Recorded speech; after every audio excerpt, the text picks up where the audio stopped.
Hey guys, welcome to week 4. I actually have this really big question for you, and I want you to take some time to think about it. Are you really good at drawing, but just don't draw that often? Are you really good at math and just kind of keep that to yourself? Do you love reading, but don't read that much, or don't read to others? What's some other examples? Are you really good at soccer, but don't play on a team? All of these are examples of things that talents that God have given us that maybe we aren't using to their fullest potential. And that's what this week is all about, is using what God gave us. Let me start over. Making the most of what God gave us. So that's this week's bottom line. And I want to go ahead and check out this parable from the book of Matthew with you guys in our today's story. And then we'll meet back here and we'll talk about it.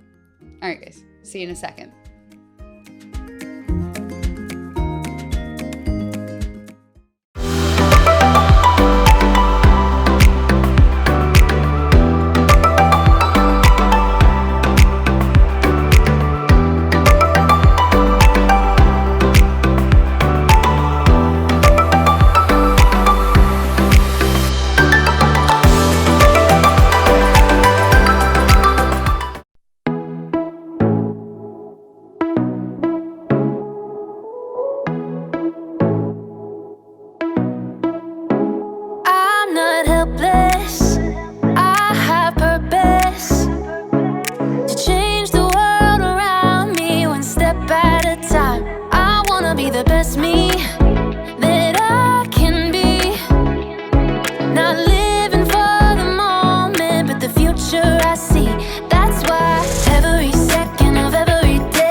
I'm Erica. Who's up for a game of Brain Drain? The rules to this one are very simple. Use every single part of your brain to get your team to guess the answers to the questions. You're my team! So you've got to guess the answers. That's your responsibility. Responsibility is showing you can be trusted with what is expected of you. Okay, this first question is knowledge-based. So you're going to need to use this part of your brain you use for intense thinking. What is 4 plus 8 plus 8 minus 16? You have 10 seconds. Go! Go!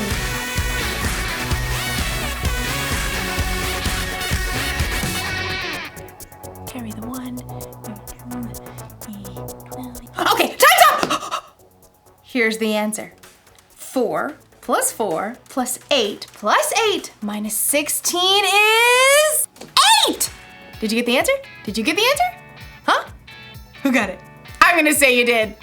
Next question! Okay, so this is an artistic question. You'll need that creative part of your brain right here.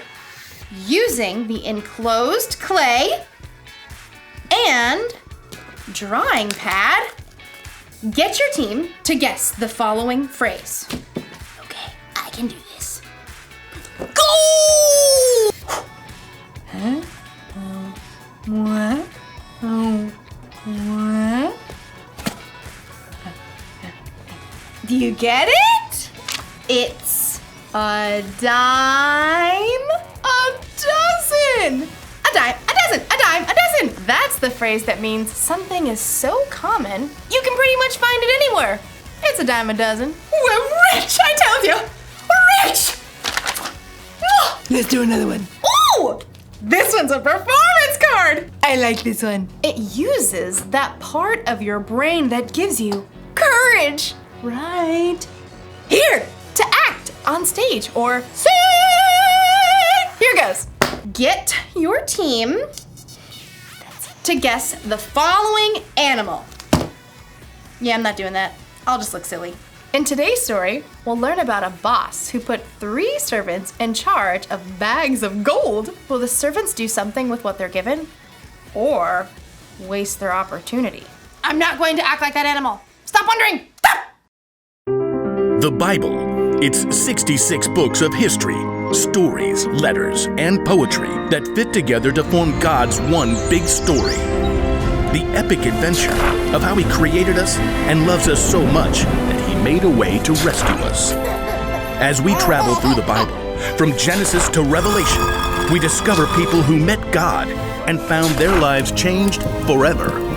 Now, for an amazing story, inspired by the book of Matthew, chapter 25, verses 14 through 30. When Jesus wanted to share truth with the people that followed Him, He often would tell a parable, a story. Here is what the kingdom of heaven will be like. These parables used everyday situations to help people think and understand God's truth for themselves. One day in Jerusalem, Jesus wanted to share a story with His followers. If He told that same story today, it might sound something like this. There once was a man who created the world's most amazing energy bar. Just one bite and I feel like I could leap tall buildings in a single bound. What is even in these? If I told you, I'd have to leave you stranded on top of Mount Everest. The man did such a good job of selling the energy bars, he soon became wealthy. Then one day, he got on a Zoom call with 3 of his top employees. Zane, Ren, Murray. Yes, sir. Right here. Murray, Says he's here. I don't hear him. start your audio, Murray. Oh, hey, I was finishing the movie. I've called you together for an important purpose. I'm going offline. You're what? Completely screen-free. I'm going to travel the world for a while. Hike Everest, cross the Sahara, dive down to the Mariana Trench, miles beneath the ocean, all fueled by my energy bar, of course. Dude, that is far out. Literally. The rich man had carefully studied his employees and knew what they can handle. While I'm gone, I'm leaving you in charge of my money. Zane, I'm sending you an encrypted key to access my gold account with 5,000 credits. Oh, excellent. Ren, here's an encrypted key to access my silver account with 2,000 credits. I'm on it. Murray, check your inbox for an encrypted key to my bronze account with 1,000 credits. That's it. That's it. I'm going off the grid. Immediately, Zane accessed the money from the gold account and put that money to work. He hired scientists and designers to create a suction shoe that would keep a rock climber from falling. I call it the fly shoe. The fly shoe sold as nearly as fast as the energy bar. Zane soon made his money back, and more. Ren, meanwhile, made excellent use of the money in the silver account. What does every adventurer need besides fuel and shoes? A friend. So Wren invented a robotic hamster that could travel anywhere an explorer can go, from the highest of mountains to the deepest ocean trench.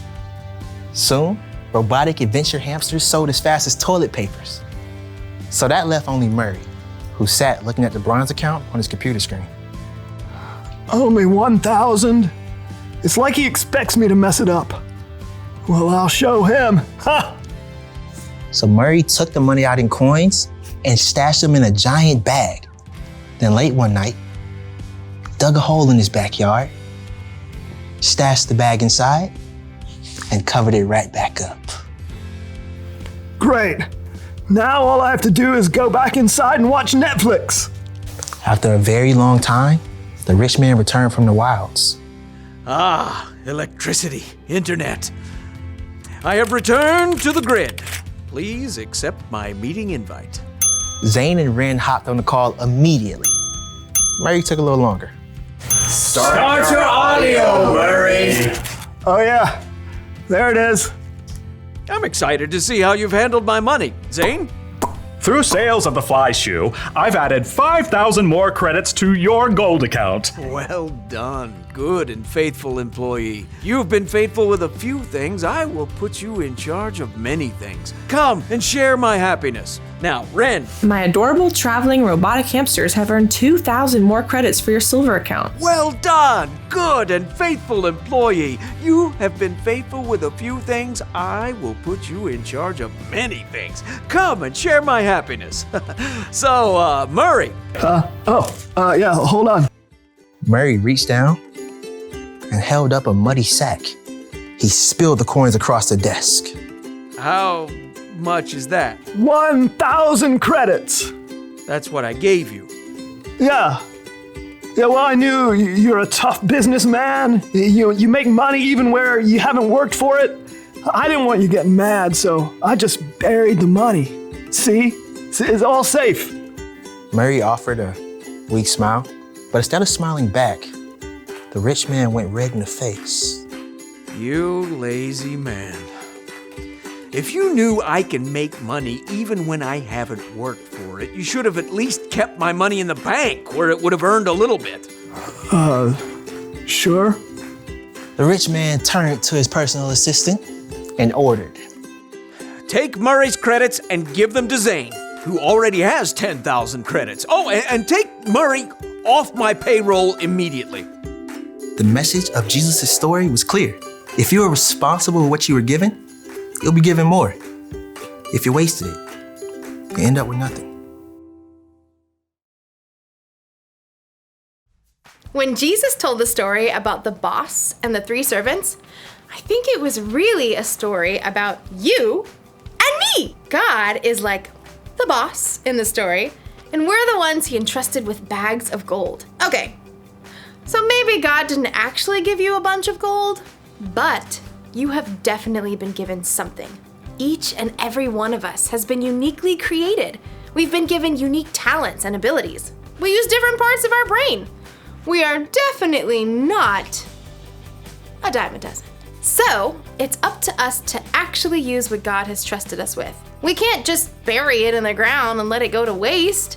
And I think it's even better if we use what He's given us to make a difference in the world, to love God, and to love other people. So here's the rule for life to remember today. Make the most of what you've been given. So if you've got a talent for singing, then sing out loud and strong. If you're good at intense thinking, then think about how you can make the world a better place. And if you happen to have the talent for acting like a wild animal, then let it out of its cage every once in a while, even if it makes you look silly. Did you get it? You're right. It was a zebra. See you next time. I'm kidding. It was an elephant. A really good elephant, too. I wonder what part of the brain that was. This one? This one? This one? This one? Definitely this one.